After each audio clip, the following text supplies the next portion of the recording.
Hi, my name is Bill Bissett, and I'd like to introduce the most brilliant person ever to you. She's an amazing singer, amazing actor, and a brilliant and amazing poet, like you've never heard. Amazing person in every way, Honey Novick. Oh my goodness.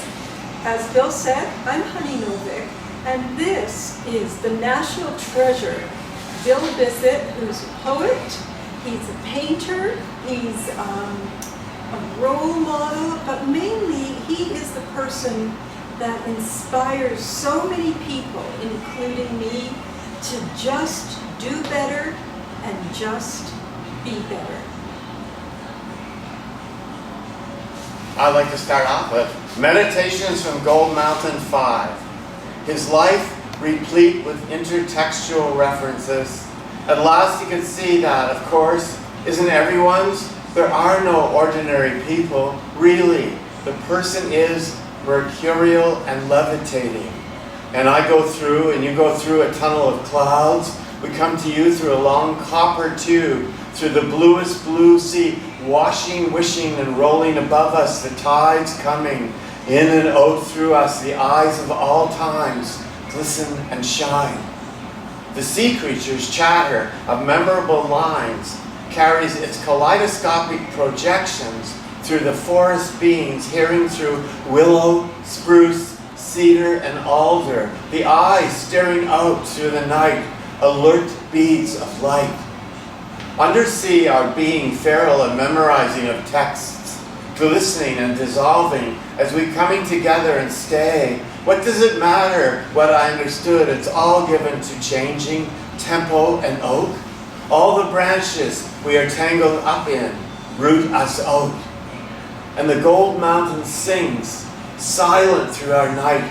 We hold the treed hills in our sleep of wonders. The wind keeps us to stay, love, change, touch, go, and breathe.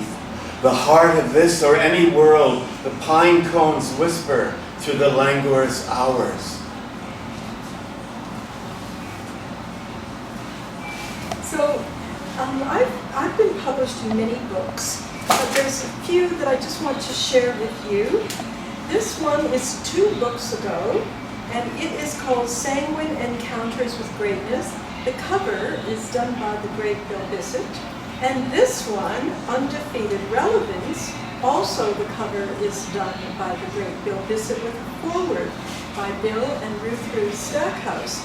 And in the future, I want to publish a collection of my writing, thoughts, poetry, whatever, under the title of Bob Dylan My Rabbi, and hopefully this will be the cover of that book.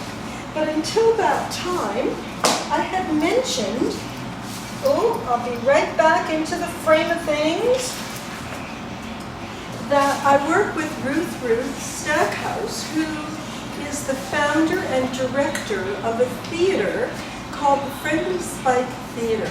And they commissioned me to write their history, and I decided to do it as a song poem, an epic song poem, from the voice of 2 dogs. Well, once I started writing about this epic theater from the voice of 2 dogs, I decided to collect artwork to include in the book. And this is some of the artwork. This was made by the amazing Bill Bissett. This one is made by Kate Kitchen. This one by Sarah Wells, and it's a turtle dog where a dog is coming out of its shell. This, I think, might be the cover by my friend that I went to kindergarten with, Dave Quinter. Not sure. He's in San Francisco, as Dave did this one as well. This is another Kate Kitchen. This is another Kate. This one, I have a daughter named Yoko, and she has a daughter named Ariana who did this when she was 9 years old, this dog, which I thought needed to be included. And Ariana did a pack of dogs called Family. And then she did 2 angry dogs called Brave. So that's the artwork, at least some of the artwork for this wonderful, wonderful project that we call the dogs, but is really, it's called I'm Mad, I Matter, Making a Difference. And it's an acrostic. So I'm mad, if you read it down, it's I matter, making a difference. So the first part goes like this. Okay, so there's your cover. At least not the real cover, but you know what I mean. Oh, it's a little bit backwards, much to my chagrin. So, oh dear. Okay. I don't know. I don't know where these pages are. Oh my goodness. Anyway, I will tell you. The first line of the project starts with Allen Ginsberg, where he says, the first line of Howl reads, my generation was, oh dear, I forgot the first line. My generation was Destroyed. By madness. Yes. And then we go on to say, well, Bard Ginsberg, my generation was excel because of madness.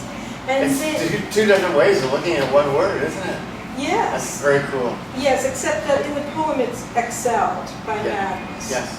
Okay, so 33 years after Ginsberg published Howl, in 1989, the Friendly Spike Theater Band, a company named after 2 dogs, Friendly and Spike, began shaping a new understanding of madness based on their own lived experiences. They did this through play creation. Oh, by the way, I did find the quote. This is how I start the project. In his epic poem, Howl, written in 1956, Allen Ginsberg wrote, I saw the best minds of my generation destroyed by madness. So then, I go on to say, my name is Honey Novick.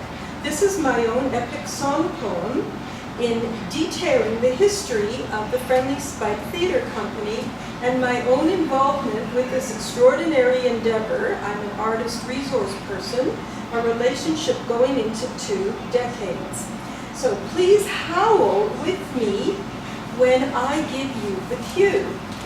Well, Bard Ginsberg, your generation ain't the only frickin' one. And so we howl at the dogma, the doggerel, and doggedy daughters because I have seen the best minds of my generation excel because of madness. We're mad and we're proud. Oh!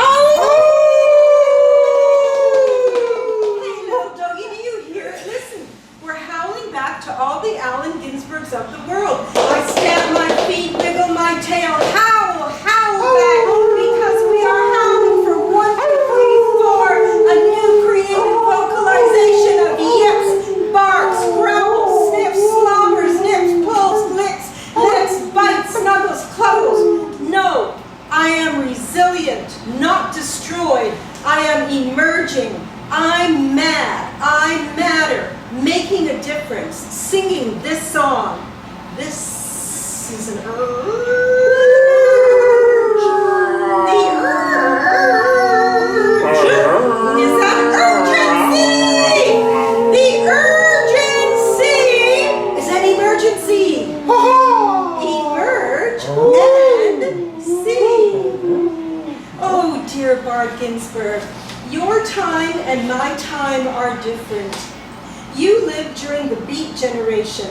I live in a time when I can move to my own beat, when I can write beat poetry for Bill Bissett.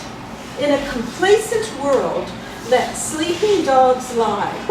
They are content, And if not content, they become distracted. You know, sex, sax, drugs, bugs, hugs, rock and roll, until one curious, awakened bitch starts to stir.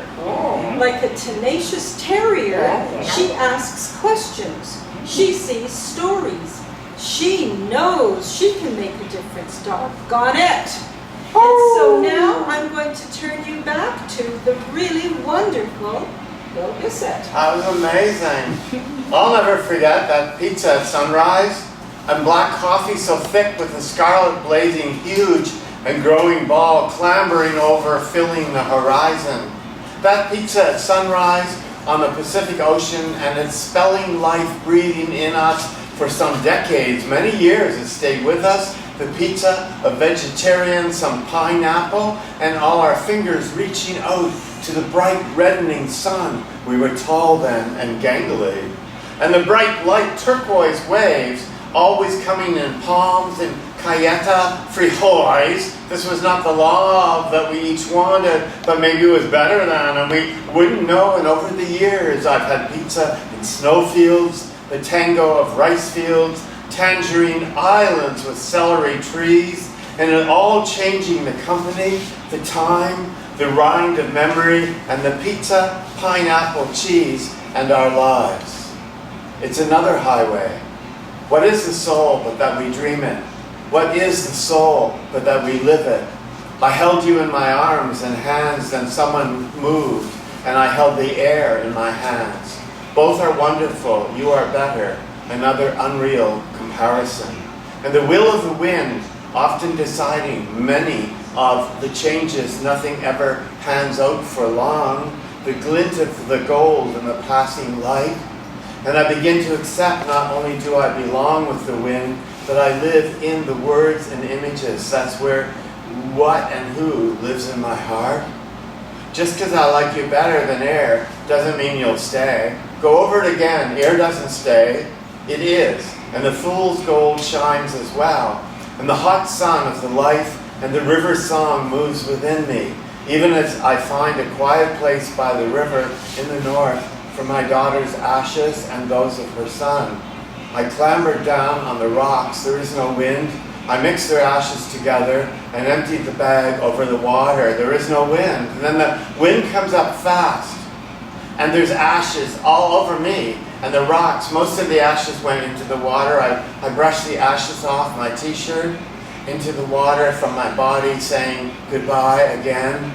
We are all part of each other's body. I tell them I will always love them. I was honored to have wonderful, brilliant times with them, and I thanked them, and my eyes filling up got into some chanting. The honey chant I used to do, all the ringing and an amazing love was shared. Ashes over me, there's always some slapstick, and you never know, though you can think you will, how the wind will go, even if you belong to it. What is the soul that we dream it? What is the soul that we live it? The singing of spirits and spiritual, the chattering horses over that river there, and the raccoon lookout, chorus of voices over the sparkling, changing river, soothes us so fine as nothing else can. Love is as love's bereft, sooth the sayer, on mountain tops and basement zero, and anywhere in between. The trouble is in the attachment. The fire finds us, and whether it matches and for how long, the summer inside the moment, each moment a galaxy we live in through. It's a beautiful galaxy, and find it somewhere else when it subsides, can't you? Where can the wanderer stay? There's less here than there, but the nature is beautiful. What is the soul that we dream it? What is the soul that we live it and love? All the care it asks for, and the benefits, and the icon tables, and giraffe glassware.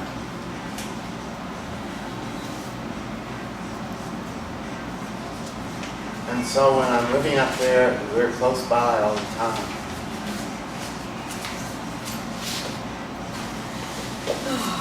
That was a little emotional for me. I had neglected to mention when I was talking about the project I'm Matter, Making a Difference. The book with the art will be published by Flower Totia Studio, who is also sponsoring this wonderful event. So on another project, I was asked to talk about, I'm a singing teacher, and aside from having a private singing studio, I offer my expertise, if you will, on a community basis at the Secret Handshake, this wonderful gallery. And this is just a little bit of thoughts about my approach to singing. In a word, I call my approach voice yoga, even though I must admit that it was Bill who coined that phrase. I look at teaching vocal music as a way of singing holistically. For example, starting with the premise that our body is our instrument, I request, in a seated position, attention put to the soles of the feet where blood vessels, muscles, and bones hold upright a person's body.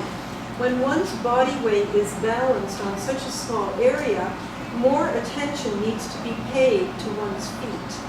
Oxygen flows to the bottom of one's feet, blood flows, as does balance and ultimately confidence.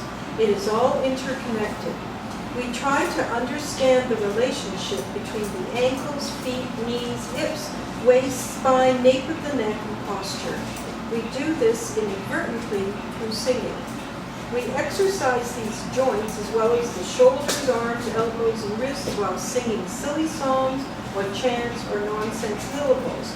We breathe deeply, bend if possible, and dance. Singing gives energy. Singing is more than making sounds, pretty or otherwise. Singing helps healing, concentration, communication, and self-esteem. It is an experiential, total exercise. Singing offers hope. And now I turn you back to the remarkable artwork and the remarkable artist, Bill Bissett. Thank you, Honey Novick. That was wonderful what you just did. And wasn't that cookie amazing? I'm still eating part of it. Enjoy. I am. And so, don't you ever sometimes wonder, what movie am I in? Excellent. Everyone up here today, brainstem curdling too. Deaf don't speak to the mountain man. Someone said to me, Boo Boo only gets up to eat. And the person right now, and the person in the pharmacy says, when I ask her about Boo Boo, she says, they have their strange days too. I ask more, your sign says only one person per household. Can I bring my cat in? No, she says, he'll have to come in on his own. Don't speak to the mountain man, my other friend said. He'll make you strange, you'll lose your range. You'll start roaming and nowhere will feel like home. Take care what you wear, don't take on his cloak or his cane. You will find out it isn't all the same, loamy bin. Honey, it isn't all the same. Not on nights like this, with the full moon in Scorpio, and nowhere to go but inside your own shelter. Let the mountain man go. You live by the river, as your mind and dreams fill with snow. With snow, tonight your shelter is your gold. All the temperatures dropping away in the ice and fog. Time tongue, Tango Tarantula, the song of the despairing giant tarantula. Oh, these paintings here, these were all done in Matawa, which I call Gold Mountain, and it's about 7 hours north of Toronto, and it has a more extreme climate even than Toronto. People talk about this as a temperate climate here. No, it isn't. It gets very cold and it gets incredibly hot. And it was 41 above, 7 days in a row up there, what I call Gold Mountain, where I did all these paintings that you can see. This one I've only done one of yet. I don't know how it happened. I don't know how I did it. I want to do more of it, and that will happen, I hope, when it happens. This one, I did 5 of these. They're called Moon Over Matawa, so they're more formal. And you'll notice that I, like my poetry, very similarly moves in the range from formal to more expressionist, where the strokes are more energetic and are the whole body strokes, to here where I'm making shapes and filling in the colors of the shapes with hopefully complementary dancing shapes around it.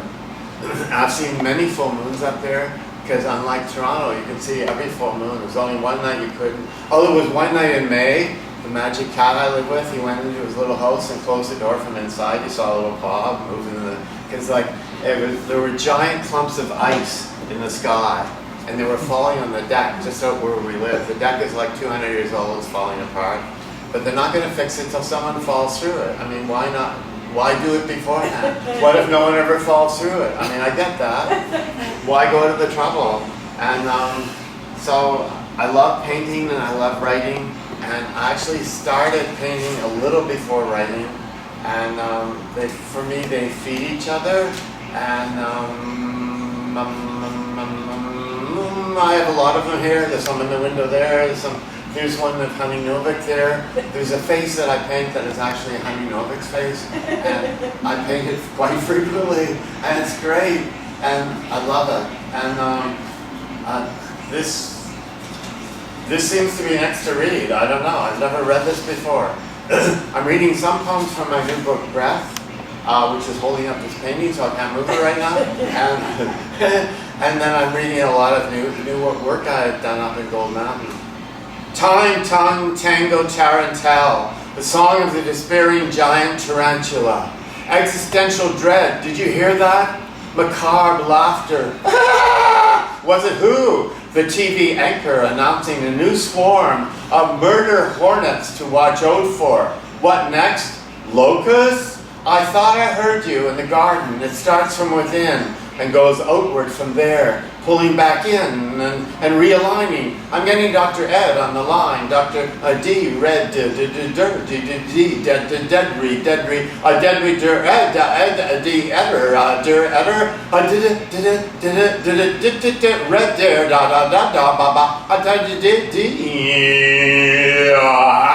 I toast to roast sunshine in the pink pavilion, water sludge, slued slide waters and jelly ocean, seas eddy in the lost blast words. And if you can get beside or behind that tarantula, the giant tarantula sang, brought the guffaws, and even you thank the worst of the torrid, the triad betray the word waves of what was already seen. The giant tarantula, a singing was not the release we had hoped for. Its lament of why it had to sting people, why it had to sting people, its profound reluctance, even in fact its sorrow to kill people. Why were they created this tragic way? Why were any of us really? I got a sore throat in the garden. The night air was still cold. I admonished and remonstrated myself for that the next day, for not coming in sooner than I had. It was scratches on the signs of warming and sad existence is prior to essence. Who can come to relieve you of your being? Is that you? Is that you? Is that you? Is that you? That question assuaged, the giant tarantula hitting a high note of sorrow. Sorrow. And near the splendid rockery, only able to say, who knew as we fled the garden to escape this unusual singer or really stinger. One of her most excellent said, rub its belly. I tried, I said, and a terrible garbage smell came out of its belly, and more stingers became bright red to stab me, and the sudden feeling that aesthetics and ethics were often never the same. Witness this giant spider, however hesitant, running after us, blazing against the purple, orange night sky, this culinary disaster, shrieking, from whom only some of us got away, away, away.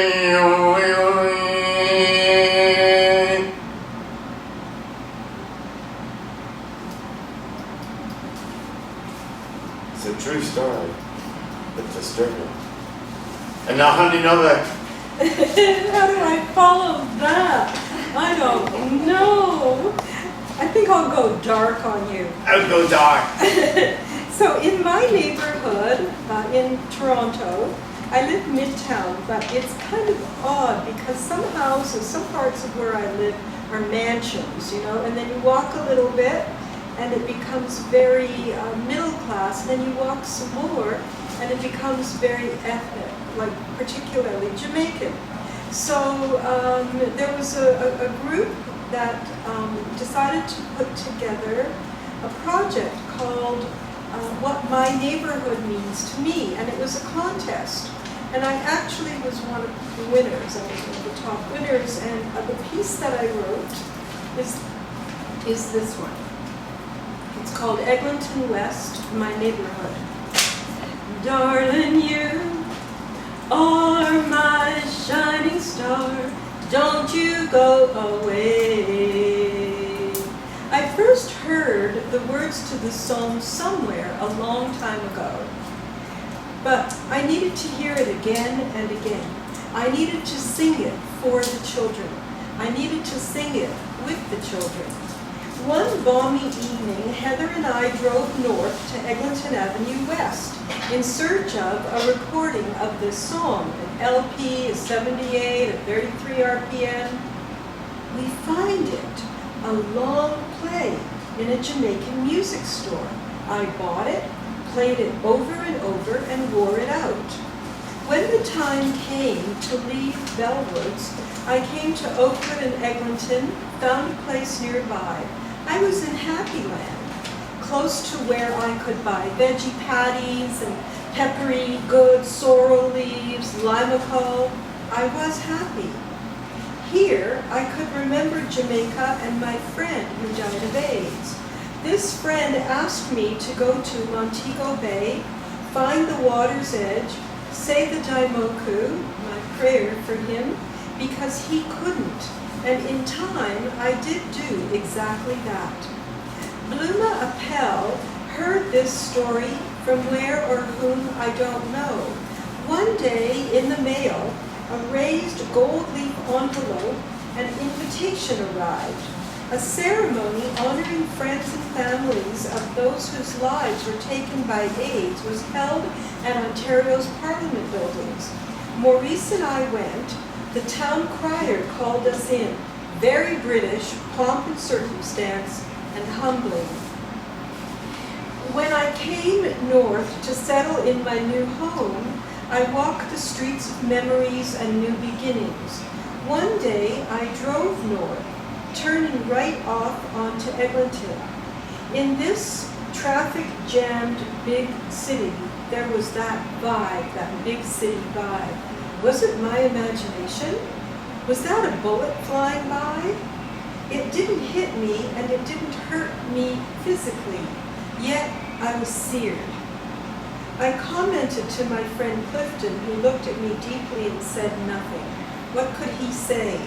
Would this be an issue to scare me away from the neighborhood? I did nothing except heal. It is hurtful to know some people can't see the consequences of a loaded gun. I don't navigate anywhere near gun culture.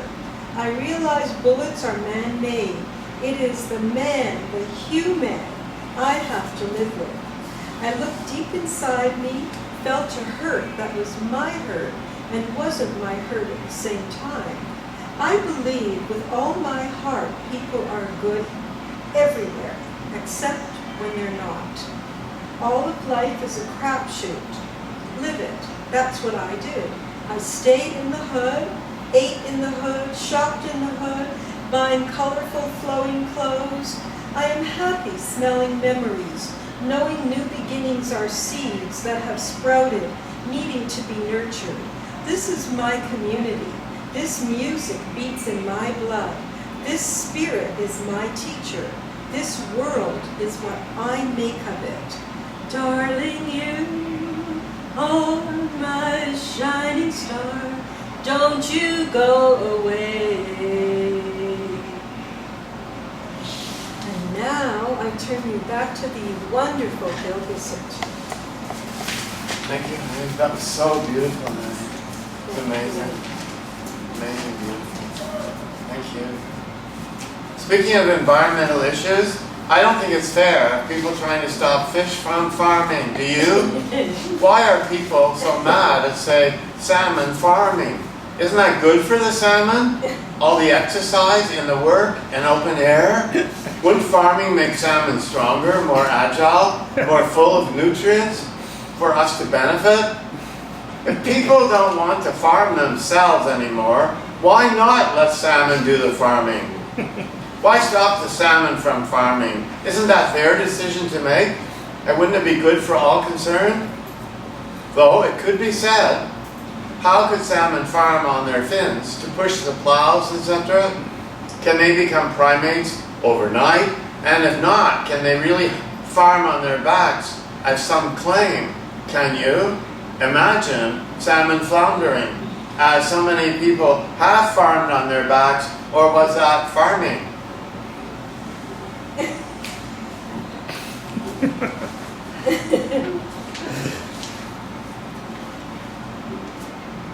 Letting go of learned behavior.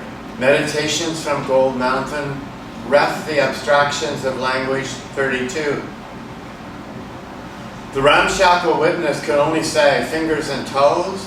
Merengue clapping each horse was, and the thunder races through the circuitry of the memories and the awareness stinging, and yet never seen a night this dark, someone attested, and the clovers ran bloody instead of hung to dry for the tractor show next day. Ah, the injury of letting all the mosquitoes in for the night, and that voice again soaring through the boards and walls of the ancient building. Was it from the big band era, you know, and the cellophane wrappers jettison the salary, and the pink celery is just another side of life. And that's how God made honky-tonk angels, Rosebriar. At the afternoon, the chorus of forgetting, and life standards, wipe your shoes off, and in the morning, the memory of being flooded with mosquitoes, sitting on that rock with the pearly sheen and fool's gold to it, a wrapping the polar star ribbon round low town, torture trucks by the harbor, millions what to do. Without blame, did you find the entire form map? And the information them cradled up the stairs, and me appearing in a dream to him, all skeleton, no flesh, saying how lucky they were to have each other, that I didn't have that, I did, I think I did for a while, but I really didn't, and I really don't, and I was so happy they did. And they phoned and wanted to know if I was okay. I was fine, I said, and thanks so much for calling, so great and unexpected to hear from, so off the line and off the grid. And the dolls of tomorrow we haven't met yet, are they already inside us, sliding with Raymond's embossed essay on loss and self-fortitude, whisper the wake ache, we can only treat the impasse with a ... Who was a dot? Dorothea of the evening breezes, her voice running with the nighttime winds, nestling in the soft branches, singing a sustaining high note, quivering through the early morning beams, spattering a morning light through a changing river, and people's voices. By the great fire in the back, another golden night.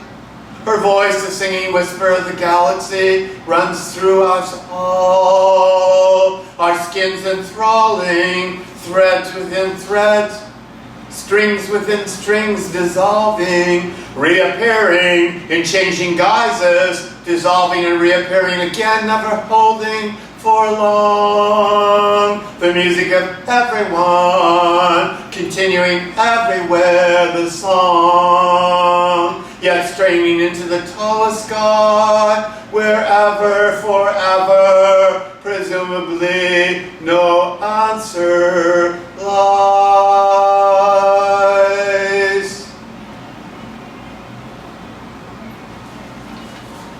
That was a good fire that night. We kept it going for hours. It was a golden night. Yeah. Honey Novick. I had mentioned earlier that my next dream project is entitled Bob Dylan My Rabbi. I have no intentions of doing any kind of scholastic treatise on Bob Dylan, nor Do I intend to go into too much of the relationship between a constituent and a rabbi? What I basically want to do under that title is to collect my thoughts, my writings, because when I was an awkward, pubescent teenage girl in the 60s, I heard on the loudspeaker this unusual voice said, "How does it feel?" And all of a sudden I stood ramrod straight. As a kid, as a teenager, in those days, at that time, for somebody to get my attention in quite that way was revolutionary. And he has never lost it from me.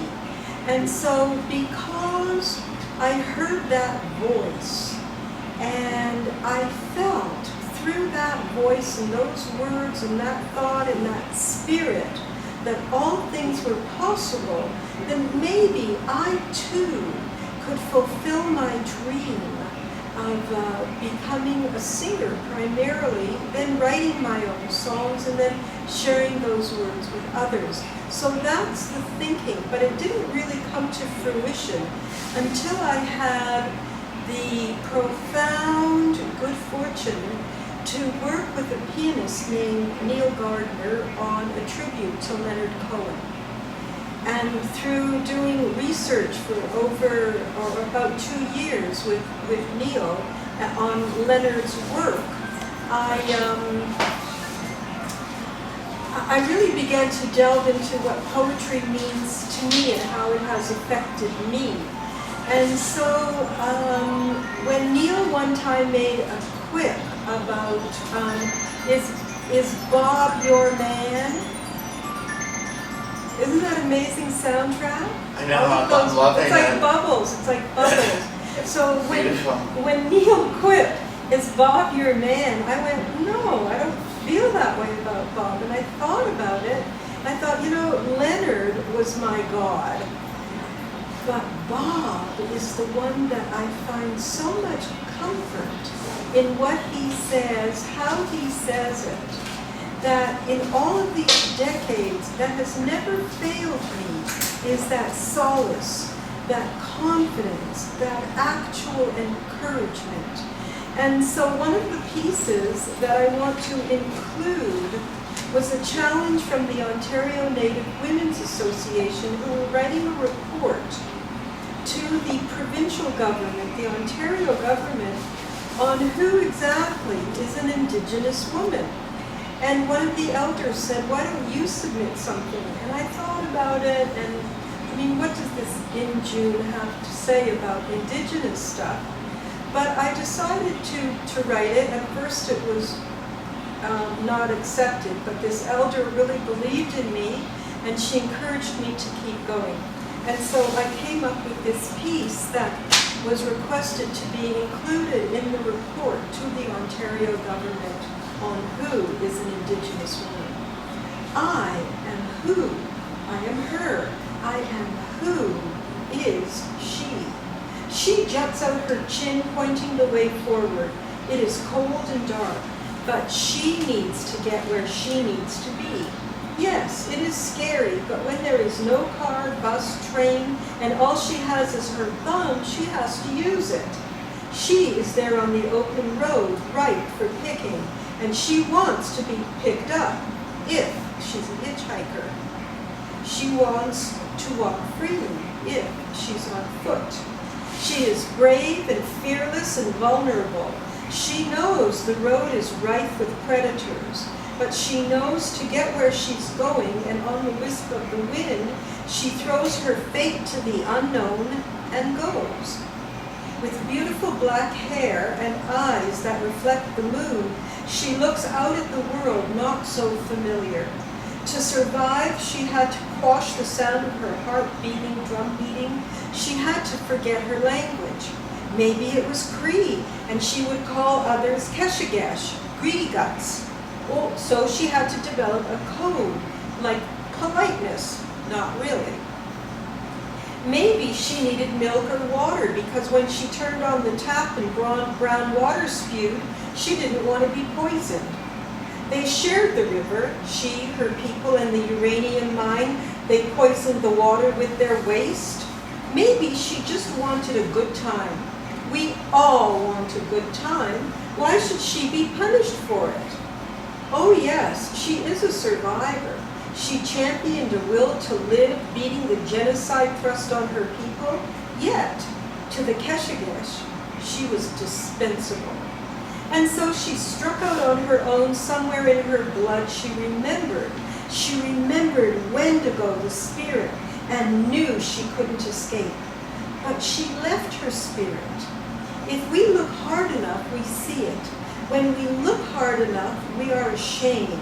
She who is us is goading us. Remember, I am more than a statistic. I am she who is an indigenous woman. Wear orange for me.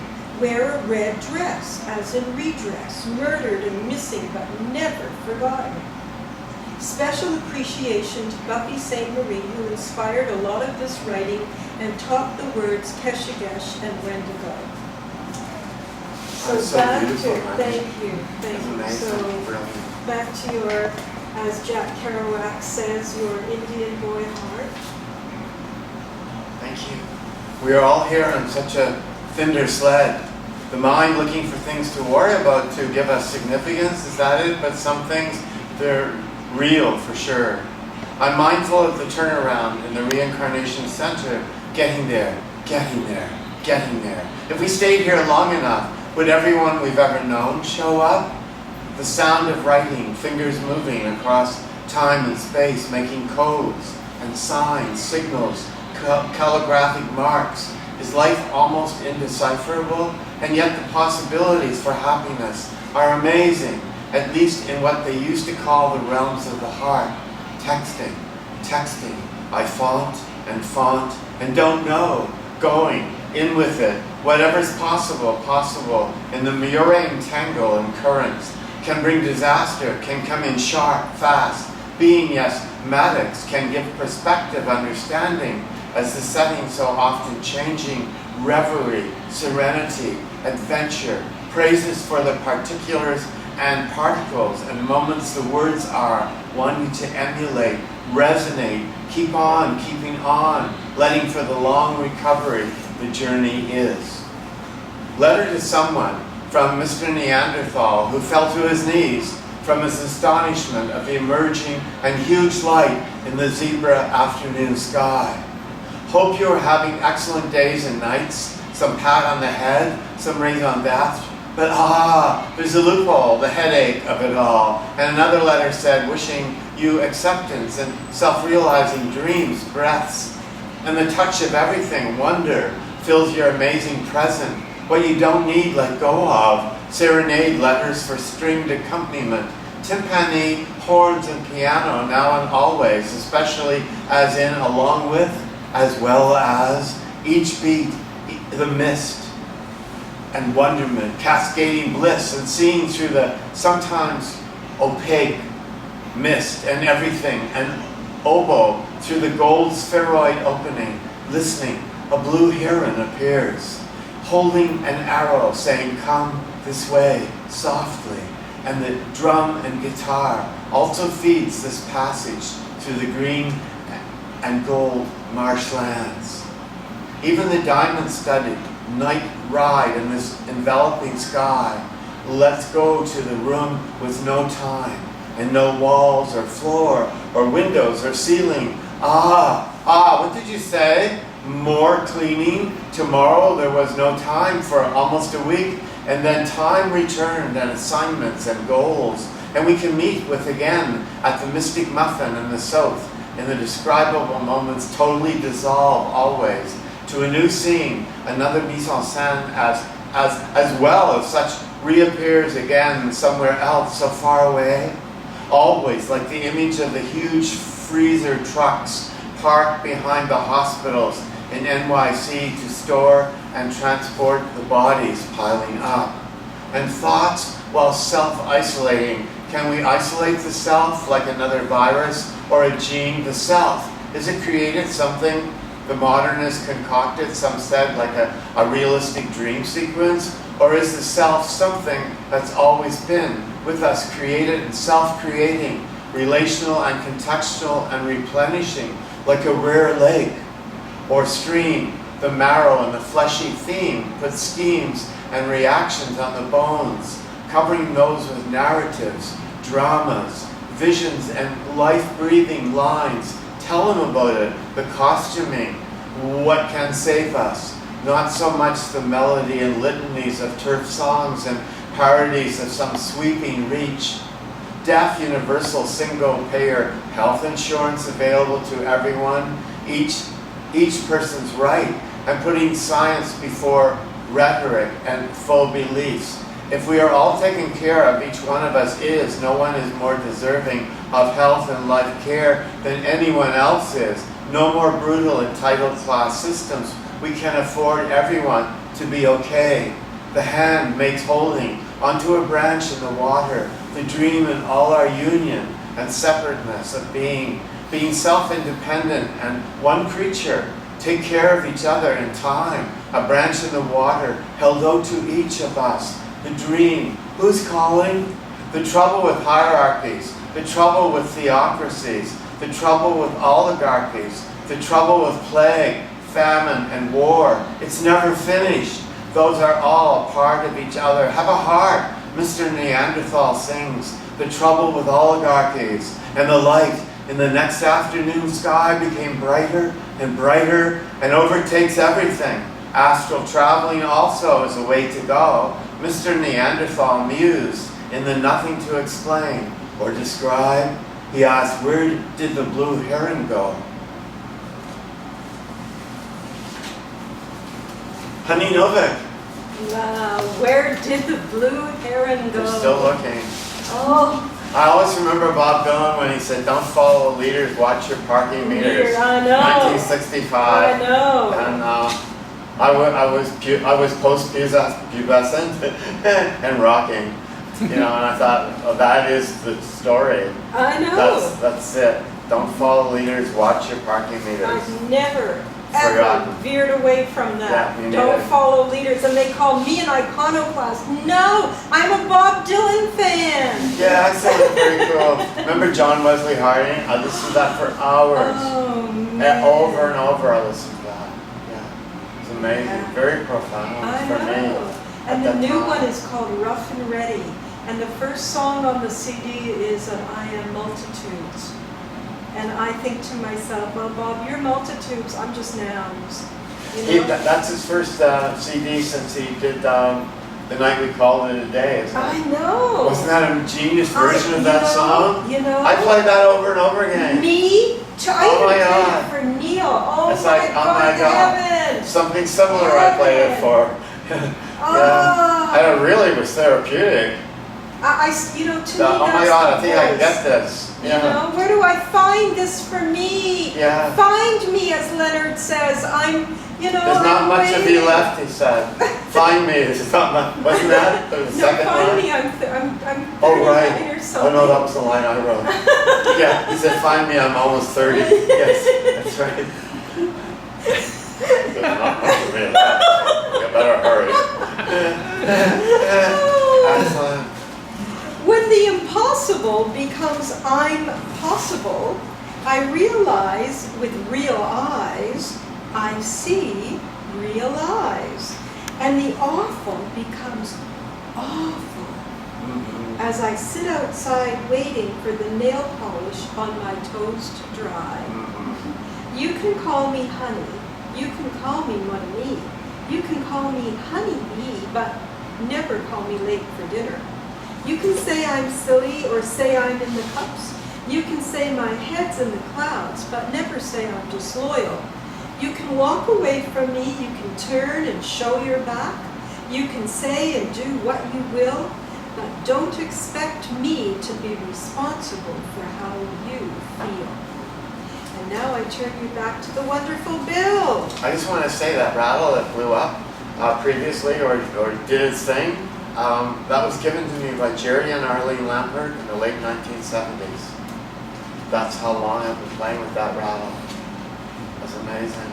Because we'd done a reading and we came home with Jerry and Arlene and me, and we had something to eat, and then we dashed off to a movie, and somewhere I had dropped the rattle. It was winter, snow was up to here in their driveway when we come back from the reading before dinner, and we went out, and when we came back from the movie, which I think was Norma Ray, Sally Field, I think, or it might have been that, what was that one with Genevieve Bujold and Richard Widmark played a terrible villain in it?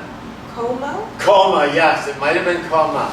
It was either one of those, and they're both great films. And we came back and we were all like cool, and the little things that bothered us during the day, they were all gone. We weren't bothered by anything. And we heard crunch, crunch. We drove over my rattle, which was hand painted and was a real gourd and stuff. So is this. This one was from the Amazon, and Jerry and Arlene had a vacation going down the Amazon, and they brought this back for me. And sometimes I was tempted to paint it like previous rattles I painted, but this one I thought, no, just keep it going the way it is. So it's done so many readings with me, and it was so amazing, wasn't it? I was trying to pay attention to what I was doing in the reading, but also there was this, what do you call it, subcutaneous or subliminal worry, I hope blood doesn't come out of my mouth. Because remember that line in that short story Margaret Atwood wrote a long time ago about a poet that did so many readings, and finally went to do a read, all the blood came out of his mouth, and I thought, oh my God. So, all these OMG thoughts. So anyway, that rattle is precious to me. And but I seem not to be too upset because I feel it's all part of it. But I'm definitely going to email or phone Arlene and see if she's okay. Because, it could be a message. Interesting. Yeah. We're still in touch with each other. It's wonderful. And I did that poem on this poem, I did that poem on this poem, and I did that poem on this poem. Oh, you can do a thing like, I did that poem in this poem, I did this poem and that poem, I did that poem in this poem, I did that poem in this poem, I did that poem in this poem and this poem and that poem, I did that poem in this poem, I did that poem in this poem, Why do magazines lie? Because the tenderest love has no image. Because people are not perfect. Because people ask. Because people get afraid. Because people don't want bombs. Because people don't want war. Because people don't want class struggle. Because people want a guaranteed minimum income now. Yeah. Because people want love, which has no image. Because people get crazed and confused. Because people ask. Because people don't know why. Because people don't want to know why. Because the magazines are owned by the ruling classes and show to us an image we can't be, any of us. And who would effing want to? Their attempt to frustrate us, their attempt to control us. We believe in our freedom, our physical love. Ball, fuck, come, the fire take us through indescribable. Silver, the gift and the offering of seed, the cradle, the coffin, clouds of smoke, rising patterns of mercury in our lungs, sing through the rain. And I know some people now that have mercury poisoning because they're from this one person. She's from Matawa, and it's so tragic. That's from Alcan, Luna, and tailings spill into the rivers, into the salmon. That everyone eats the salmon. She is a cousin whose head is over here, and it's the whole family. There's very few people in the whole extended family that she's part of that were not physiologically affected by it. And it's funny, living in southern Canada, you can read something like that, and it's part of your memory of everything you've read, but then you meet someone who's actually living what that is. A really brilliant person with these terrible physiological obstacles. She, very courageous, she overcomes them majorly. I don't think I would, I don't know. Who would, it's like, anyway, it's amazing. This is from a book called Plutonium Missing, and it's now in this book called Breath. See if I can actually show it. I can without the set collapsing. Remember that night we were in the Tarragon, the set was collapsing behind us? We were doing our duet together. It was so hilarious, chairs were falling and stuff. It's amazing. And this is from a new book, Breath. It's Breath, the Trees of Lunaria selected rare and new poems from 57 when Hal came out, I think a year after Hal, to last year. And there's a lot of new poems in it. And this is, the poem I just read is from Plutonium Missing. And this is such a thick book, you can use it as a bookshelf, you know, thing. And you can use it as a doorstop. I'm sure of it. Look at that. It stands up by itself. That's cool, isn't it? And the Plutonium Missing book, that was a scandal. I wrote the whole book in first draft. And that's just the way the poems, because I was thinking about them like that wider magazine. I thought about it so often that I could write it all there, or what I was aware of to be all there under that title. And the whole book was kind of like that. And so I sent it to this one library. They used to pay them a little something. And they wouldn't buy it because it was in one draft. So they were sure I was selling it somewhere else too. Like, to people, could you do that? I said. So then I sold it somewhere else, but they were always worried. There was another draft out there. Strange. Anyway, that's the only book I've written in one draft. Everything else is like endless drafts. Well, not endless, but you know. So whatever. Explaining narrative number 7. Aha! I got to the train station and the train was gone. I got to the train station and the train was. I got to the train station and the train. I got to the train station and the... I got to the train station and... I got to the train station. I got to the train. I got to... I got... I... Honey Novick. All right. So I'm going to end my time with you by singing this wonderful song as a tribute to our Mother Earth. Oh, Mother Earth, we are your children, trees and people and field and stream. Oh, Mother Earth, we are your children, we want to thank you, we want to dream. Expediency lives in our hearts, just for $1, just for $1. We rip off tomorrow and sell off today. What makes us think we won't have to pay? Oh, Mother Earth, we are your children, trees and people and field and stream. Oh, Mother Earth, we are your children, we want to thank you, we want to dream. The trees give their lives to unmask people's greed. People and trees are all family. We're killing this planet by selling our mother. Oh, Mother Earth, we are your children, trees and people and field and stream. Oh, Mother Earth, we are your children, we want to thank you, we want to dream. How can I be still and keep my mouth shut? The air is polluted, the water is too. Our time may be borrowed, our time may be through. We're killing this planet by selling our mother. Oh, Mother Earth, we are your children, trees and people and field and stream. Oh, Mother Earth, we are your children, we want to thank you, we want to dream. My cry is a warning, the chaos is near. We're killing our future by bowing to fear. Can you hear me, Mother? The love in my heart, my laughter is hidden, my tears ever flow. Oh, Mother Earth, we are your children, trees treason people in field and stream. Oh, Mother Earth, we are your children. We want to thank you. We want to dream. Our cries are warning. The chaos is near. We're killing our future by bowing to fear.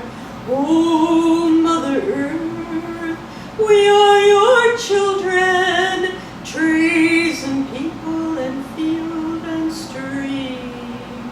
Oh, Mother Earth, we are your children. We need to thank you. We need to dream.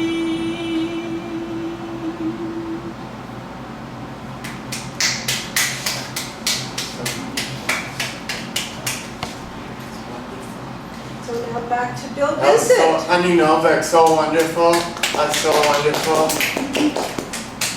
I was watching broadcast news the other night, and I saw that the Salmon Talks will resume on Monday, and I thought to myself, well, thank God, at least the salmon are talking. Avocado, gum, you tea, gum, avocado. I don't know, I said, I don't know, I said, I don't know, I said, is it alright if I say it? I'm so sorry, I don't know, I said, is it alright if I say it? I don't know, I said, is it alright if I say it? If I say, I don't know. I don't know.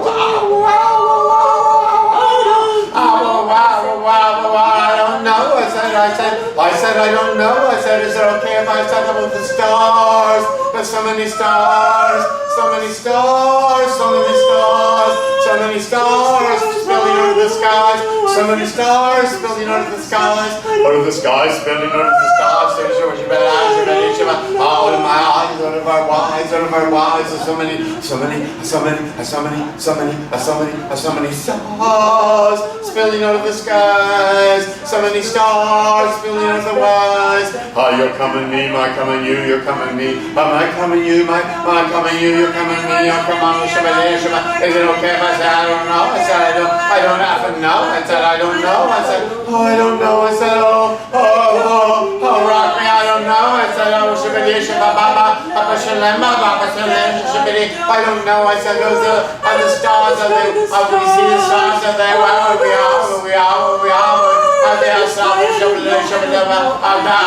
We've seen them where they were, saying where we are.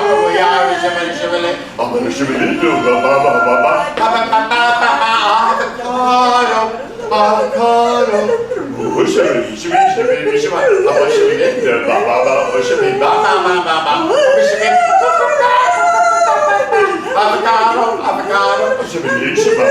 I don't know. I said, is it okay if I say I don't know? I said,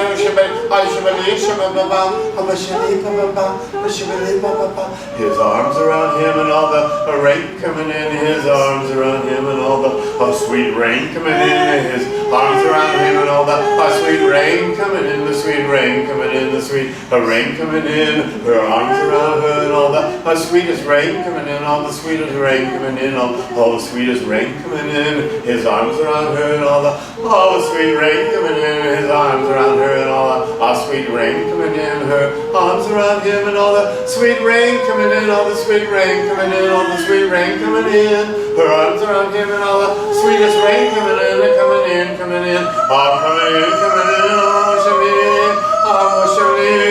Oh, my arms around you and all the sweet rain coming in. All my arms around you and all the sweet rain trembling in. Sweet rain